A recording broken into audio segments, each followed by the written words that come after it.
Hello guys, getting ready here. Give people 5 more minutes to join in.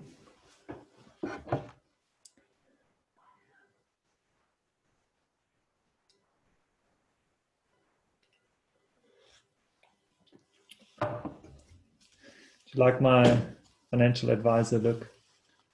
Wearing a tie.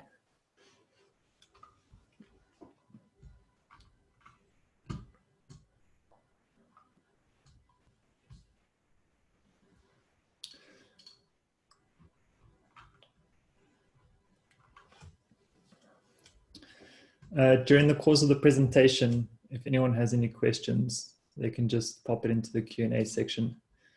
Then I can help them out there directly. I'll probably go through all the questions at the end.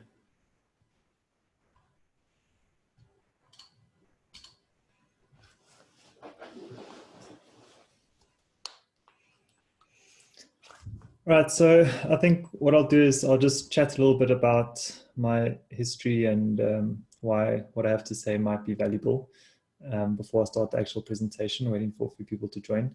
So just to introduce myself, basically I've been in the financial game for at least 10 years or so at banks and various financial institutions, insurance companies, etc. I've been an advisor for at least 8 of those years. Quite sort of high level. I got to CFP designation. I was a partner in a substantial practice here in Johannesburg. So yeah, I've advised everyone from people at the start of their career, you know, not earning much, to very wealthy people with financial interests in corporations and assets all over the world. So I've seen all the ends of the spectrum. So I already know how to take somebody from the start of their career all the way to what being financially successful really looks like.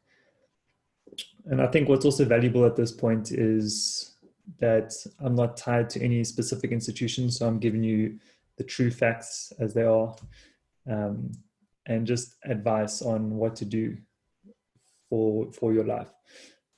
The presentation I'm going to be presenting to you today is something I put together at my previous job. So I've tried to cover any logos and that sort of thing, but you'll see there, it still says portfolio manager, CFP, all that kind of stuff. So just realize that this was when I was still working.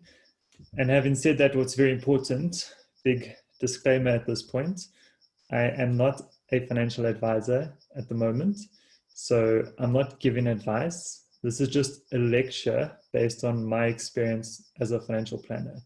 So if you ever want to actually follow through with getting proper advice, you need to get a proper designated legal financial advisor to assist you. What I'm doing is not advising you, just big disclaimer there. All right. So let's just give it 1 more minute to see any latecomers in here. Got a big group today. And Nishan's got his hand up. Do you want to say something, Nishan?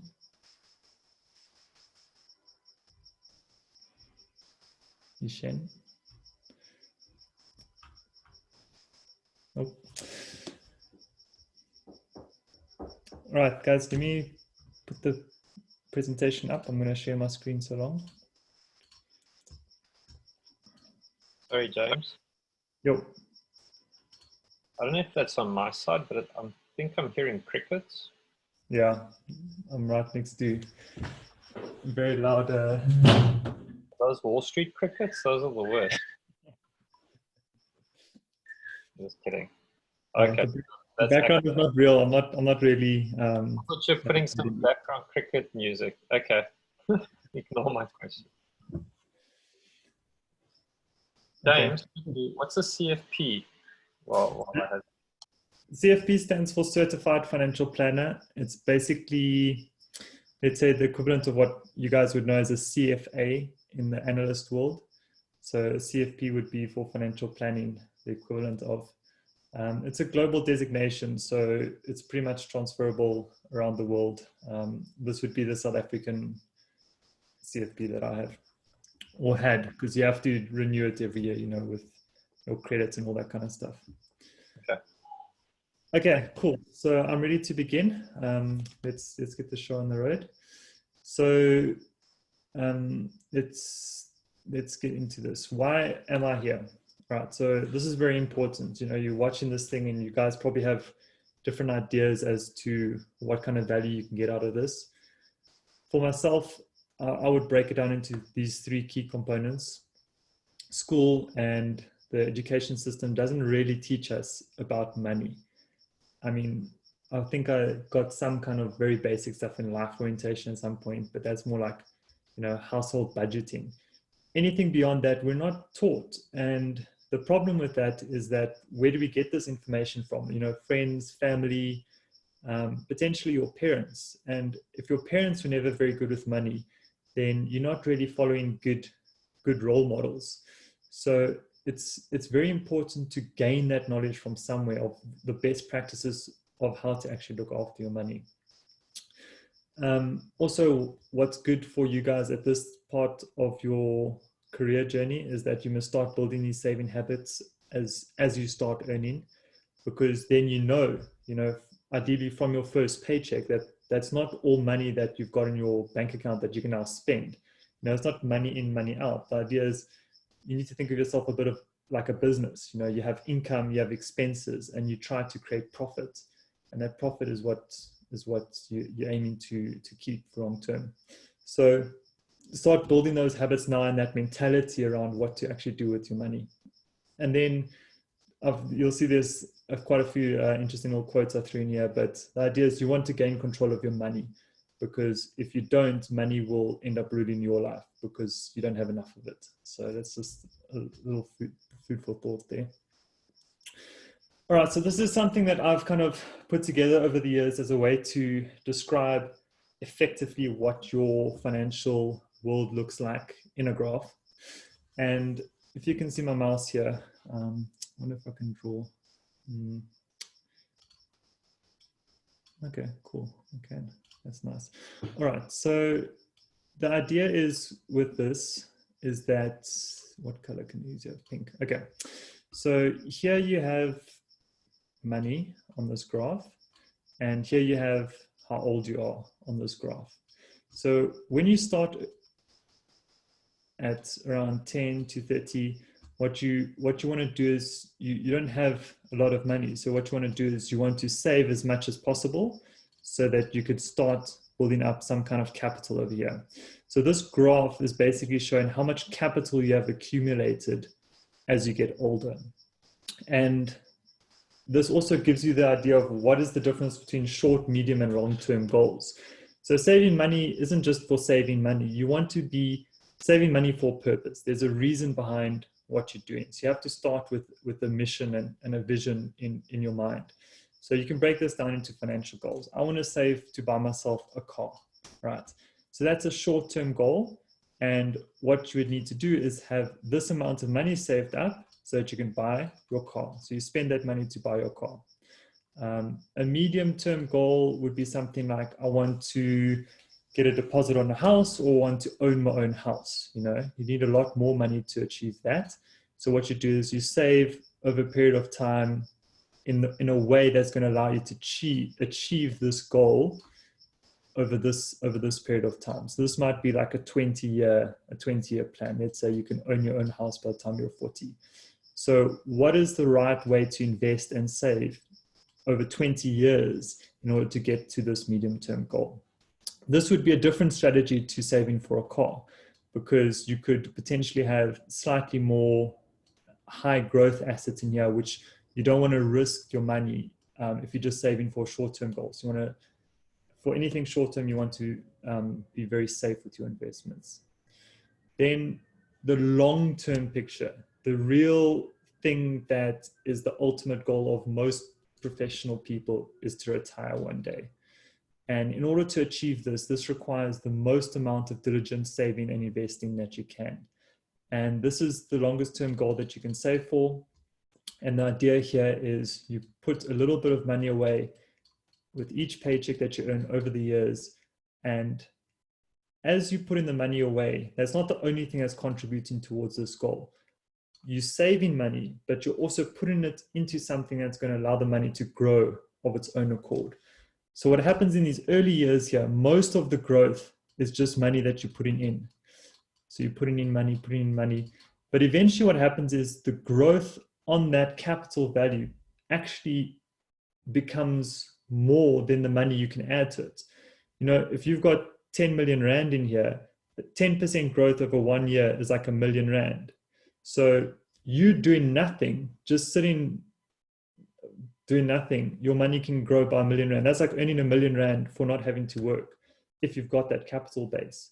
So this is what starts happening here is you putting in money, but actually most of this growth is going to just be coming from the investment returns on how you invest it. And once you get to that level, then the idea is here, you don't have to work anymore. So what that means is instead of you contributing money in all the time, you now start withdrawing money from that investment. And this is where this balancing act takes place. So you want to invest this in a certain method that's going to allow whatever growth that takes place to be able to equal what you're drawing out. And ideally you want slightly more growth in what you're drawing out so that your income that you're drawing out of this capital balance can also increase with inflation. And this is this balancing act that you're going to have to take, that's going to have to take place. A very sort of quick rule of thumb here is per 5,000 Rand that you want to be able to have of income per month when you retire, you'll need R1 million invested in capital. So just keep that in the back of your mind. You know, if you need 20, 30,000 Rand to live, that's like 4 or 5 million Rand that you need saved up. So yeah, this ends up being a lot. So this is the big goal here. And the idea with this is the earlier you can start saving, then the better you're going to do long term. So this is all about time value of money, this big goal over here of retirement. Okay, so that's your life as a graph. Let's see if I can delete this.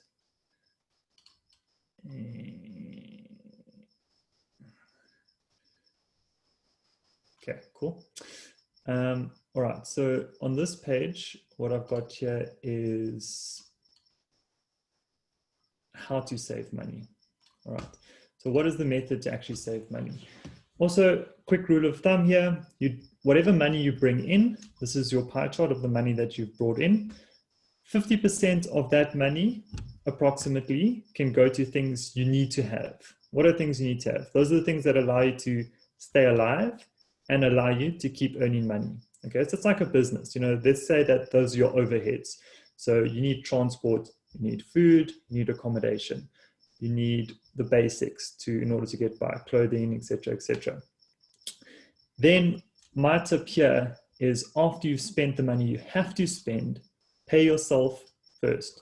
You know, you've got income, but you haven't really paid yourself until you've put that money away somewhere that's not spent on frivolous things, not spent on in the moment things.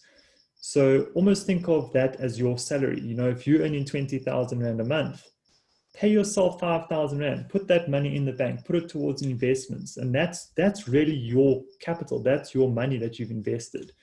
And the rest you can spend on things you want. These are things that make you feel good, you know, make life worth living, all that kind of stuff. What would that be? Going to the movies, eating at a fancy restaurant, you know, just doing all that kind of thing, gifts and presents and stuff like that. So this is the rough rule of thumb here: 50% on overheads, 20% of whatever you earn invest, and 30% can be on expedient things. And if you're getting this ratio right, that means you're in the right space. Okay, so that's how to save the money. That's how to start getting that money into your pocket and keeping it there. The next thing is how to grow your money. So this is the thing that I spend most of my time in. This is basically the investment world. And there's a couple of things here I need to go into detail on. So the first thing here is you can do it yourself or you can get professional help. So it's perfectly fine to do it yourself. You know, it's just figure it out, trial and error, go through the motions. Or you could get the help of a professional, which would be like a financial planner or financial advisor. And the idea there is like any professional, you don't have to go to a doctor. You can just learn how to look after yourself. You can learn how to like if you break your arm, how to fix your own arm. That's fine. But why not just pay somebody to do it much better than you? They spent their whole lives learning how to do this thing. Same with accounting. It's like, why am I going to spend my time doing my own accounting? I'd rather spend my time making money and just pay someone to do my accounting who can do it much quicker and better than me. So same thing with that, with financial planning here. And yeah, so that's the idea. Get a professional, or if you really have a passion for it, learn how to do it. Then there's three kind of basic segments where you get advice, depending on where you go with regards to how to look after yourself financially. You can go to an investment institution, you can go to an insurance company, or you can go to a bank. Okay, these are the guys that are all kind of trying to look after people and do financial planning. So if you go to an investment company, they tend to be good with investments. That's their specialty. Insurance companies mainly target you for commission. So they want to sell you policies and get commission out of that. And they might include investments there as an afterthought. If you go to a bank, banks are inherently very risk averse. So they're just trying to get you on all kinds of fees, and their people incentivized on sales. The turnaround in banks are also quite high, so it's difficult to find really top level advisors in the banking space. So and probably the only downside with the investment side of things is that unless you have quite a lot of capital to invest, a lot of the really good investment advisors won't really take you on as a client unless you show good promise of future earning potential, because they only earn a very small percentage of the total value you invest with them. So these are the three places, all with their pros and cons. But yeah, you have to just try and find the right person at any of those institutions. The right person that cares about you is important. It's not just caring about the commission. And that brings me to this aspect here, which is very important to understand: the difference between an independent advisor versus a tied agent. And this is actually an important legal definition that they classified now in South Africa. So an independent advisor means that you are his client, and he has to go out there and look at the world of products and figure out what is the best for your needs. So he's supposed to sit down with you, analyze your situation, and then recommend what fits into what you need. A tied agent works for a specific company that sells specific products, and you would go to him and he would find which products within his firm he can give you. So the advice might be good, but it's always going to be limited to that specific institution. Examples in South Africa would be like a Sanlam or Liberty, or like one of these guys. If you go to Sanlam, they're going to give you Sanlam products. It's a tied agency. So just be aware of that. Generally, independent makes a lot more sense. And they, once again, they can be commission based. They can potentially be a bit more expensive, but for me, it's like a partner in your financial life, so it's worth the investment. Okay, now this is a very important thing to understand: the investment vehicle. What is the structure, the technical structure that you're going to keep your money in?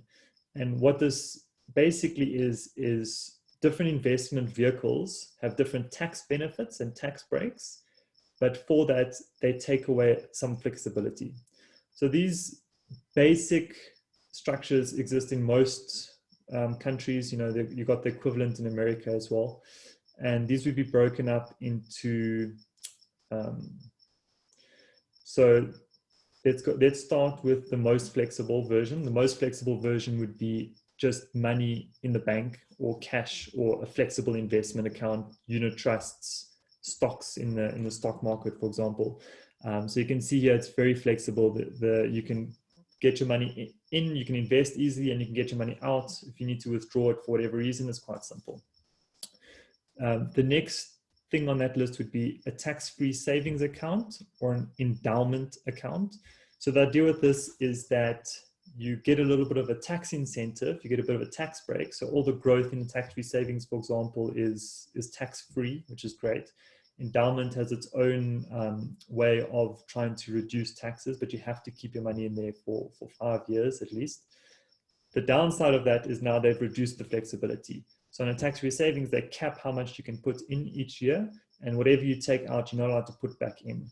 So it's kind of like a once-off, keep your money in there and see how much you can get it to grow. Same with the endowment. As I mentioned, you have to keep your money in there for 5 years, and it's taxed within the fund. So it's not tax-free, but it's like lower tax. The most restrictive, but the most tax beneficial thing you can invest your money in is a retirement annuity. If you have this through your company, it could be called a provident fund or pension fund. If you're doing it of your own accord, it'll just be a retirement annuity or an RA. And the idea here is that you put your money away, you're not allowed to touch it until you're 55, and you get all of the growth tax-free. And even better, whatever money you put into an RA, you can reduce from your income tax each year. So if you up to a certain limit. So basically you can reduce your taxable income each year by contributing, I think the limit is about 15 to 20% at the moment. So if you put 15 to 20% of your income into an RA, you're paying that much less in tax. So this is a great product for saving. If you have a provident fund or pension fund at work and you leave, then you're not allowed to belong to that company, that provident fund anymore. So you can either move it to a retirement annuity or start your own retirement annuity. That's what I would do. So I would just have my own retirement annuity, and wherever I work over the years, I would just move those funds into my RA that I can control, and I have my own advisor recommending what to do on that with. You can also control the costs quite nicely, because all of these structures have their own inherent fees and layers of costs and stuff associated with it. So that's the structure. That's the advisor here recommending the structure, and also finally what the actual money is going to be invested in. So this is a very important thing to understand. There's only 4 things that you can invest in this world. There's 4 asset classes. Those are cash, bonds, property, and equity. That's it. So anything that you can invest in basically falls in those rough definitions. And that is actually on a spectrum of high risk, high reward, down to low risk, low reward. So very simply, cash, it's like money in the bank. You're not going to get a lot of growth, but also there's almost no risk. You know, your capital is preserved. Bonds, which is like corporate debt or any kind of loans or anything like that, inherently lower risk, especially if you are loaning money to large institutions like governments, for example. Governments issue bonds. So that whole government has to basically crumble before they won't pay your money back. So it's quite safe. Property, a little bit more risky, depending on the neighborhood you're in, depending on what type of property you buy, the value can fluctuate. Generally gets 8 to 12% growth a year in South Africa. And then finally, equity. Equity is stocks. That's buying small pieces of companies, and those companies can crash and burn. They can grow fantastically overnight. There's a lot of risk and a lot of volatility in it. So generally what you want to do is you want to look at your time horizons here and say, okay, for a short-term time horizon, I want a mix of maybe cash, bonds, a little bit of property. For medium-term time horizon, I want maybe 20% of each. So you've got a nice diversified combination of those 4 things. And then if you want to say for a very long period of time, I mean, anything over 10 years, basically, you want as much equity as possible. Don't even waste your time with anything other than high growth assets, which would be a lot of equity. So those are the asset classes. The only other thing to think about when you put in your investment together is how much you're going to have local and domestic versus offshore. And the consideration there is basically there's going to be a currency risk, an additional currency risk associated with your offshore investments. And that could be good, could be bad, but it's just extra risk. Generally, if you look at South African equity over a very long period of time, it's done quite well. But over the short periods of time, because our exchange rate and our currency hasn't done very well, you would have actually made a lot more money with your equity overseas. So having a good combination of that and having your advisor explain to you, what are the asset classes, what percentage is local and offshore. If you understand those two fundamental things, you'll understand almost all unit trusts that an advisor can ever throw at you. And a lot of people don't get explained this. So if you really want to show somebody, what these things are about, ask them what is the proportion of cash, bonds, property, and equity. How much is local and offshore? They'll start treating you with respect if you can break that down for them. All right.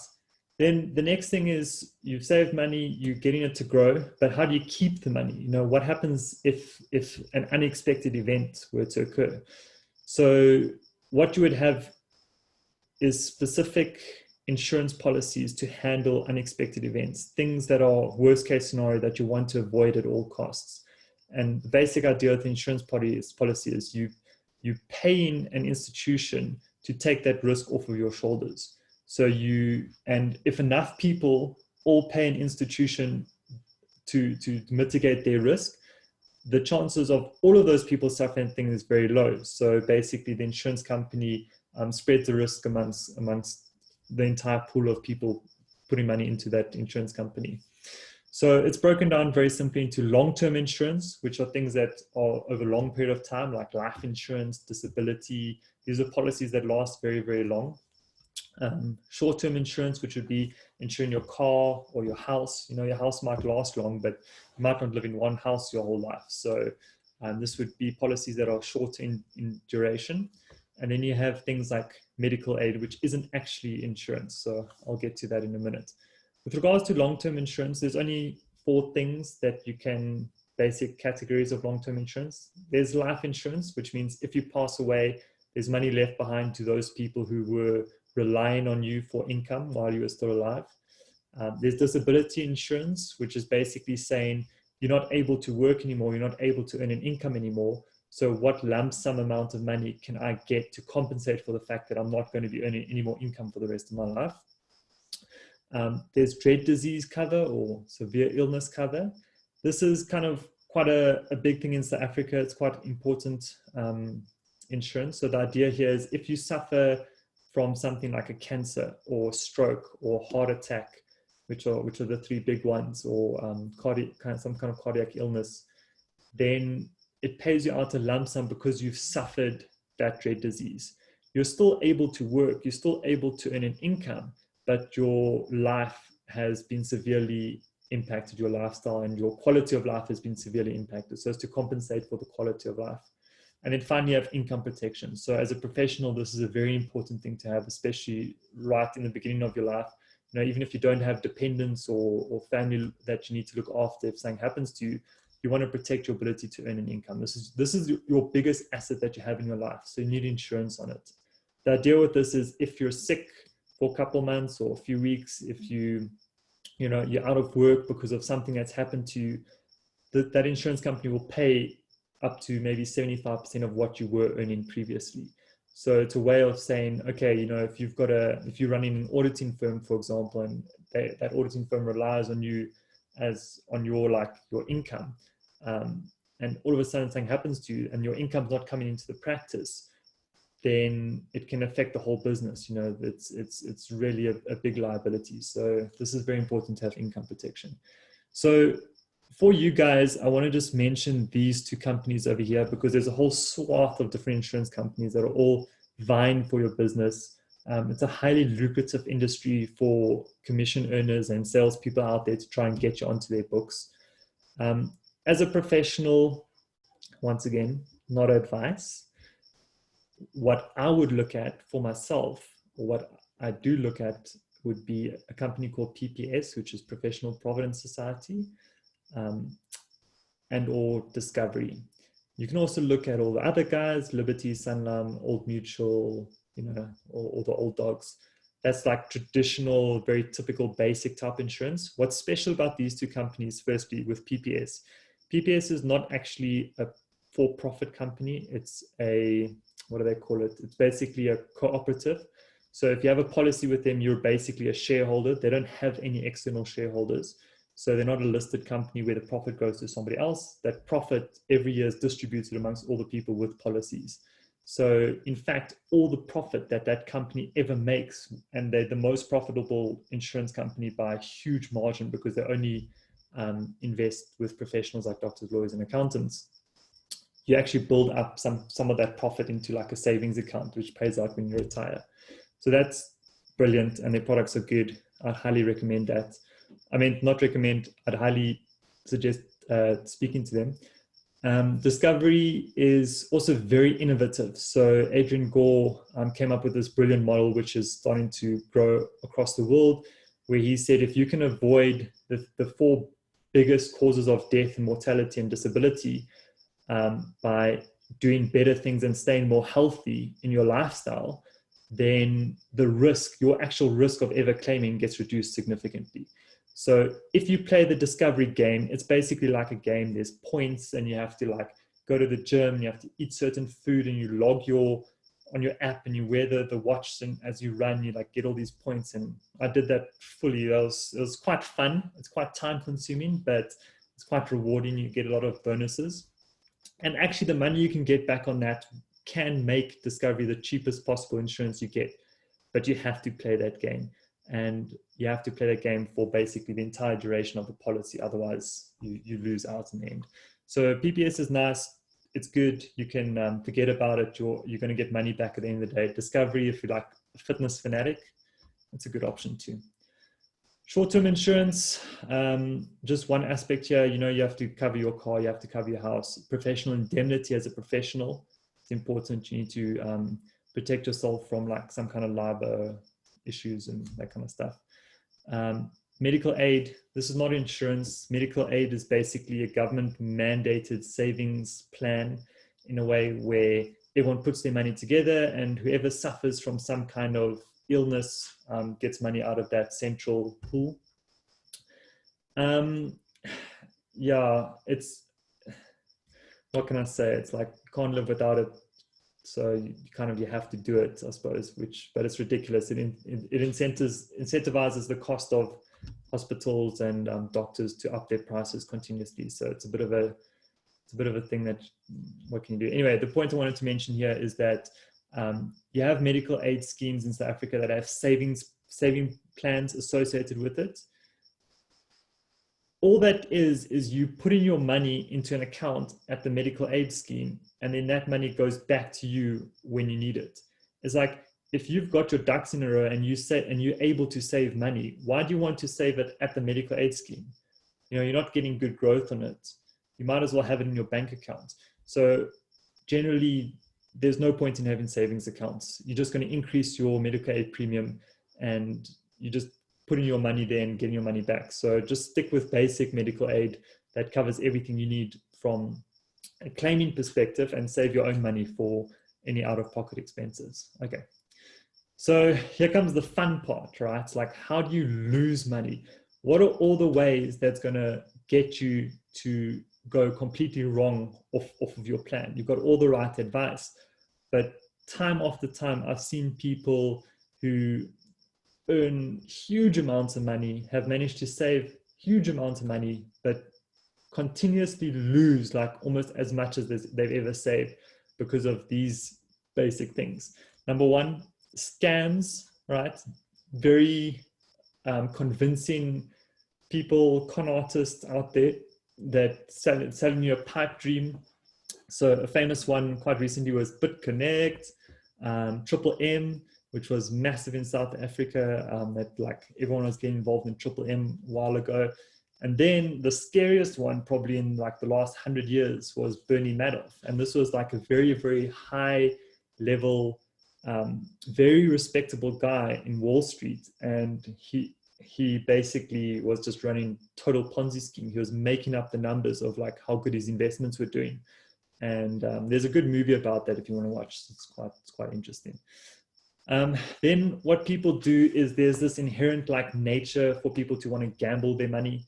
And what I mean by that is like people say, no, you got to buy gold, you got to buy precious metals. This is the thing that like is always good, and you buy like rare earth metals from Dubai and stuff like that. It's like, it's all nonsense, man.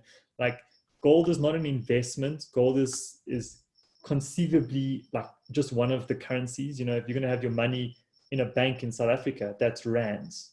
If you're going to have that in the States, that's going to be dollars. If you're going to have it in gold, it's like gold. That's all it is. It just sits there. It's not doing anything. So don't get fooled by this, by people trying to sell you gold. They've got their angles there.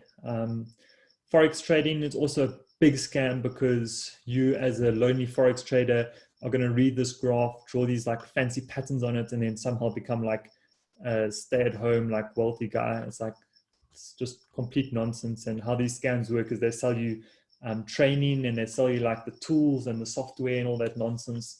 And they know that you're not going to like be successful there. So they're just selling you a bunch of add-ons. And Bitcoin is like gambling, because who knows what's going to happen to that thing. So you put your money in there, you could like become an overnight millionaire, or you could lose all your money. Like I lost a lot of money on Bitcoin. I made good money as well. I probably ended up like even, but I mean, I went through like this phase. So it's just gambling. It was just for fun. Look, and these things are not inherently bad on the gambling side. Scams are bad. Gambling is like, don't put all your money there. You know, like there's this one rule of thumb I heard somebody say is like 1% of anything he ever owns, he just throws in the most risky possible thing he could possibly think of. You know, like the most crazy like stock of some like high-tech company, or like the most crazy Bitcoin or whatever. And it's not a huge amount of money. It's just for him to like fish, you know. And then the last thing is getting your emotions involved in actually things that are supposed to be strategic, well thought out planning for your life. So people are like, oh, that car, you know, oh man, like that, it's just so beautiful. And like, I'll feel so great about myself. And the girls I'll pull if I'm driving a Lambo is just going to be insane. And yeah, that's fine. But I mean, that's not going to help you like be financially successful. You know, a car is not something that makes you better off. It just makes you look better off. So if you're all about the image and not about the material behind it, then yeah, then you're going to fall for this kind of emotion, like expensive clothes, expensive flashy things. It's good, but I mean, those things don't last long. That doesn't make you a successful person. It just gives you this outside appearance. So just be careful of that. Like be successful inside first, and then get to a point where buying these things aren't an issue for you financially. Like you don't even like at the point where you can buy these things without looking at the price tag, because you know it's not going to affect your balance sheet. That's when it's fine to buy those things. If you're looking at that thing and like counting how many years it's still going to take you to pay it off, don't do it. And don't get caught up in the hype, you know, like saying like these things are fake news and whatever's going on. And like, you know, the day Trump got elected, like my friends were phoning me, it's like, dude, like what must I do? I must pull all my money out, like the world's going to like crash and burn. And no, it's like, don't make rash decisions just based on the moment. And this comes to one of the questions that was asked of me. It's like, okay, currently the stock markets are all like going crazy and crumbling and going through a very down patch. So should I put my money into the stock market? So my answer to that is it depends on what your goal is. So if you're going to put your money in there and you can keep your money in there for 5 to 10 years, then sure, it's probably not a bad time. Maybe longer. Let's say if you want to invest a substantial amount of whatever capital you have at the moment in your savings account, and you say this money is for my 20-year plan anyway, then put some of your money in the stock market now, because over 20 to 30 years, you know, chances are this is probably a good entry point into what can happen in the future. But if you say, oh, I'm gonna like take a gamble and see if I can like double my money next week, there is no certainty about where the stock market is going to be a week from now. And you can just use logic. How the stock market works is you have buyers and you have sellers. And wherever these people agree becomes the price of the current equity or the current stock in this moment. So for you to think that you're going to make more money tomorrow by investing today, it means you must be smarter than absolutely every single one of the sellers on that list that's currently selling that stock. So the chances of that are pretty low, you know. So yeah, just think about it in time horizon, and then it makes your decision of whether to invest now or later or in what very simple. Okay, so that's it. If you guys want some more information, I've actually got some very good videos on my YouTube channel. So I'm just gonna show you what that looks like. It's my YouTube channel. I break down a whole bunch of different things here. I throw in some interesting stuff as well every now and then, but you can see here like what is investing. I talk about different, during the Bitcoin hype, what that was all about. And I interview a couple of people and go through their like financial planning as examples. So this is a good resource here that I can suggest. And also I tweet every now and then kind of interesting, insightful things around finance, finance and technology, and just sort of things that get you to think and will be beneficial to know about. So you can follow me on Twitter as well. And now it's time for questions. So I hope you guys have got very good, insightful, interesting questions for me. Let's open the chat and see.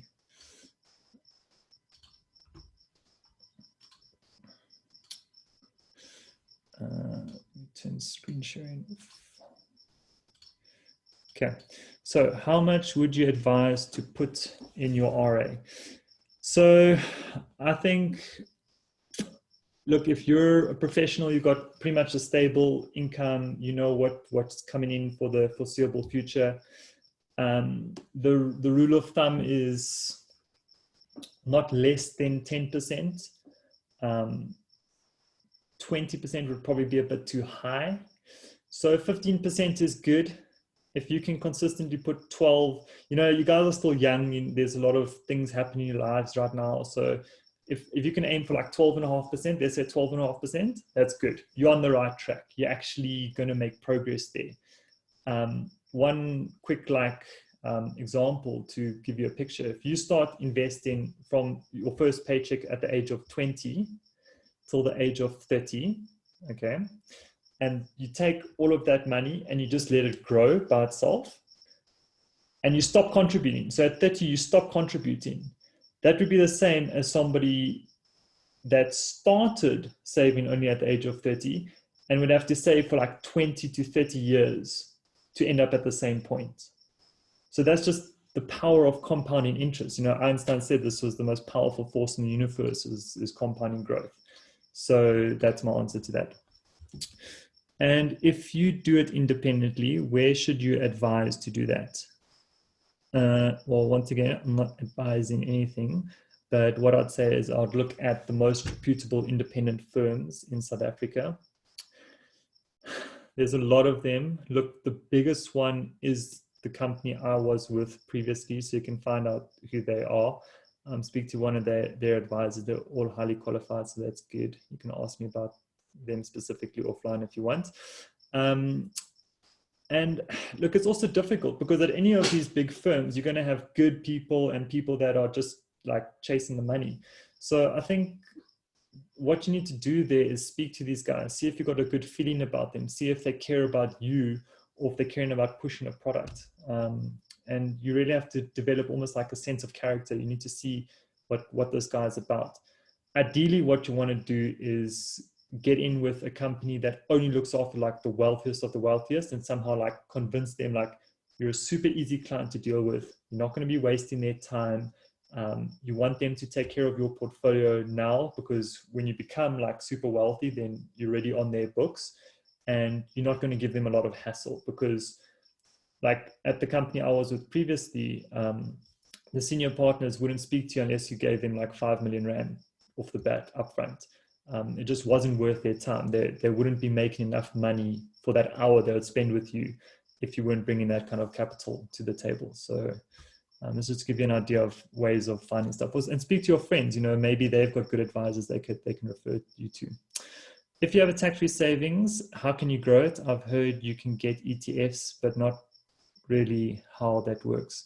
So your tax-free savings is very flexible in the rules with which you are allowed to invest it.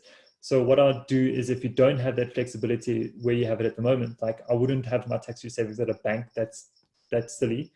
So move it to a proper insurance company. Like Allen Gray is quite good, because Allen Gray don't actually have advisors. They're just an investment company. Some of the other companies, which are more like unit trust companies, that you have your Coronations, Stanlib, you know, GT247, you run Easy Equities. So these are all investment firms. You can move wherever your tax-free savings is now, move it to that, and then you can, if it's the right place, you can invest it however you want. So first, find the right institution. I'm a rock star. Okay, well, thank you. Would you rather buy a new property that could earn you maybe 10K a month in rent in future when you're retired and it's paid off, or put that money into an RA?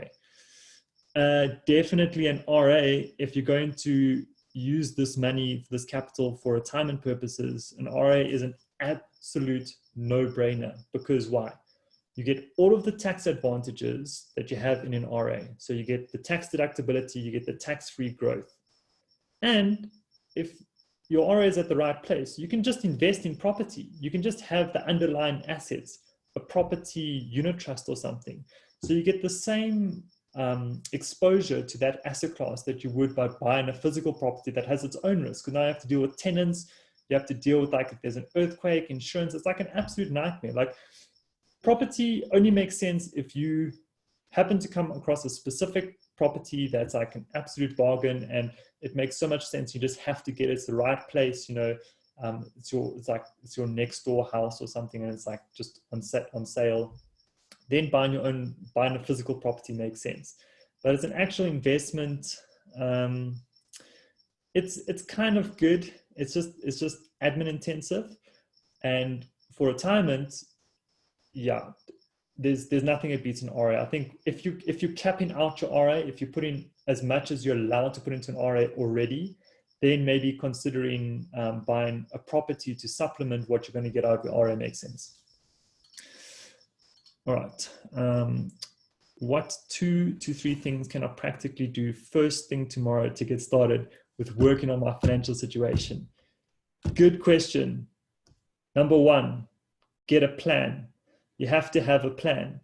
So think about your life, think about your future, think about like where you want to be, and think about the person you want to be in the future, and start being that person now. Number 2, get a budget. Okay, what is the income you're going to be earning or expecting to be earning? What are the expenses that's going to go out on the other end? So you got to balance these things. You got to balance these things off and say, okay, if I want to save more, I need to cut costs on things that is where the money's flowing out. You know, like, how much clothes do I actually need? You know, it's like, what is the healthiest food I can eat that's going to get me all my nutrients, instead of like eating at fancy restaurants every day? You know, all these kind of like frivolous things. Like, how many debit orders? Like, how many of you have taken your bank statement over the last 3 months and gone through every debit order? Like, ever? Have you ever done that exercise? Just check. Like, I see your PEX transactions come through sometimes. There's some weird stuff coming off there. So I highly recommend that you guys just like check what is going on there and cancel those things. I found out on my insurance contract, on my cell phone contract, when I came back to South Africa, there was some like small insurance thing that what Vodacom do sometimes. They just add these things and they get commission out of it. So got back, I was like, what is this nonsense? Cancel it. You know, I'm saving £5 a month. It's great. You know, it's like an extra coffee a month for me at Starbucks. So yeah, get your budget going. And then finally, education. Like, figure out how you're going to be able to figure things out. So the art of learning, the art of being able to make yourself better is a very, very important thing. So it's like, okay, good. I want to be good with my finances. What am I going to do? I'm going to subscribe to James's YouTube channel. I'm going to follow his Twitter. Okay, good. So that's going to get me halfway there. Then it's like, okay, I'm going to get some books. You know, I'm not just going to read like fancy novels about like a love triangle or something. I'm going to read like a business book once a year. You know, like don't go overboard. Just like get exposure to it slowly. Figure things out. Like, go onto an online course and do a small course on like macroeconomics. It's actually life-changing, beneficial things, because then when people are talking to you and people are telling you all kinds of nonsense about this pyramid scheme or this multi-level marketing gimmick, you can just bat it away. So those are my 3 tips there to start tomorrow.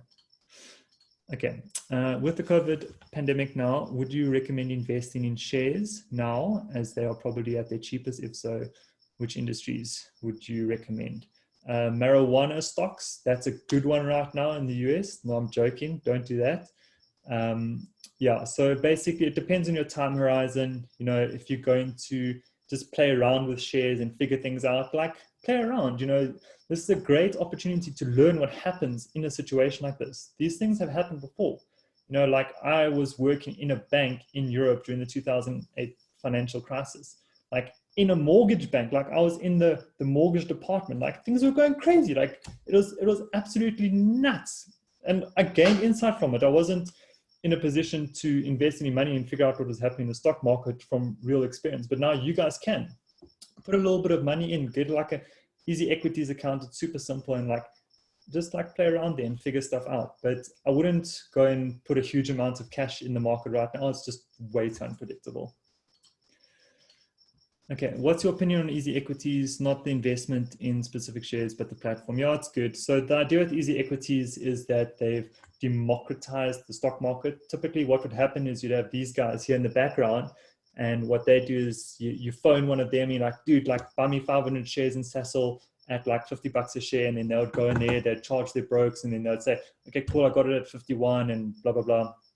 So with easy equities, it's just a website, you go in, you say what you want, and you can buy it with any amount of cash. So you can buy 1 rand's worth of Sasol instead of buying it at what's going. So it's great. It's great to start off. Just the one word of caution here is that for illiquid shares, so that means all the shares that are not well known and not traded very often every day, you're a market taker, which means whatever price anybody at that moment is selling that share for, you don't have an option. You buy it at that price. So the reason why these guys make their money is they go and sit and they see where the buyers and sellers are, and they negotiate. They're in the mix. They're like in the market for you, like trying to figure out what's the best price. But if you go to easy equities, there's no such person. It's just a computer saying, I'm going to take that share at whatever price you buy it at. So stick to well-known shares if you're going to use a democratized platform like that. What is a solid ETF symbol we can consider? ETF symbol. I was trying to think of a joke. I couldn't think of anything. Okay, so like the famous thing is what Warren Buffett says is he has this bet with like a hedge fund manager still going on, where he says he's just going to put some money in a tracker like the S&P 500, which is an ETF that tracks what the 500 biggest companies in America do. So it's just one share you buy, which is an ETF, which is a combination of all of those 500 companies in one. Let's say they cost $100. So whatever those 500 companies do, whatever their average stock price is over the next 5 years, that $100 is going to grow equivalent to those 500 companies. So that's like the famous one, is just buy a broad market index tracking ETF. That was a lot of big words, but I'll record this so you can go over and figure out what I'm saying. But the idea is that's like a good one. Like in South Africa, you buy the FTSE All Share tracker, and that just gives you a comparison. So get an All Share tracker, and then use that as your benchmark, and then get a few others, like get the property tracker and see how it compares. Get like the overseas tracker and see how that compares when the US and dollar and the ZAR like compete. So I'd like to get like a broad one as an index and then play around with some other things. Okay, next one. On the do it yourself option on platforms such as easy equities, what is the biggest risk in that? So yeah, the biggest risk is, number one, you're doing it yourself. So like do you know what's actually going on? The platform itself is risky in that there's no human that's actually doing the sanity check for you, saying like, dude, that is a stupid idea. You know, what you're doing is just going on there and buying whatever you think. So there's risk in that. And the institutional risk is like very minimal. Like if easy equities crashes, you still own the actual shares. And for the shares that you have a fractional ownership in, there's insurance on that as well. So there's very little institutional risk when you buy in direct equities. With a unit trust, it's a bit different. And with certain ETFs where the underlying thing that it's tracking is not an actual equity, that's where it becomes a bit dodgy, like ETNs, for example. There's a difference between ETF and ETN. So there you take an institutional risk because you have to trust that the institutional, that unit trust that you're putting your money with is going to give you your money back. So that's the risks involved there. And yeah. Somebody lost their connection, asked if their question was answered. Nomsa, I'm sure I did answer your question. But like I said, I have recorded this and I'll probably pop it on Sapper Academy for you guys. And if that's all the questions, I'm going to say thank you very much. I hope my Thai was very impressive for you. And one more question. What if you have a lot of debt? How would you advise overcoming that while investing? Now, I'm glad this question came in. This is a very important question. And this is a very big issue that a lot of my friends in South Africa have. It's like my graph of showing you your life, starting here, going up. It's great, but that's assuming you're above water. That's assuming that you actually are positive. The problem with debt is that it's like a false sense of where you actually are, because debt is negative. That's something you don't own. So you're actually starting down here, So you'd have to first pay off all of your debt just to get to zero. And then you can start saving your first rand. So a very important concept you need to think about, and you guys do accounting, you have your trial balance and you have your income statement. So do they still call it trial balance or balance sheet? Sorry. So you have your balance sheet, which they call a statement of assets and liabilities or something now. But in your balance sheet, you have like, what is your position? Do you own more assets, or are you illiquid? You actually owe more debt. So it's like, where are you? And getting over that mentally is very important. It's like, know for yourself that whatever you're saving now is to get yourself to baseline so that you can then start growing your money. So what I'd say is the interest you're paying is probably higher than the growth you're going to get on an investment, especially if it's credit card debt, etc. So it's like, if you're paying 17% on your debt, you're not going to get 17% reliably in the stock market each year. So your investment is paying off your debt. Think of it like that. Like what is the best investment you can make with your spare cash? And right now that would be paying off your debt. If it's low interest debt, if it's like a mortgage on a house, then you're using that money to make your balance sheet work for you. So there's ways of using debt, but generally the problem is people go into debt because they don't understand that they are a business. They are their own little business. So once you got that psychology, you can start working yourself out of debt and start investing properly. Not a question, but thanks and nice outfit. Oh, okay. Guys, thanks so much. That's the hour. I've got a lot more videos on my YouTube channel. Thank you very much and good night.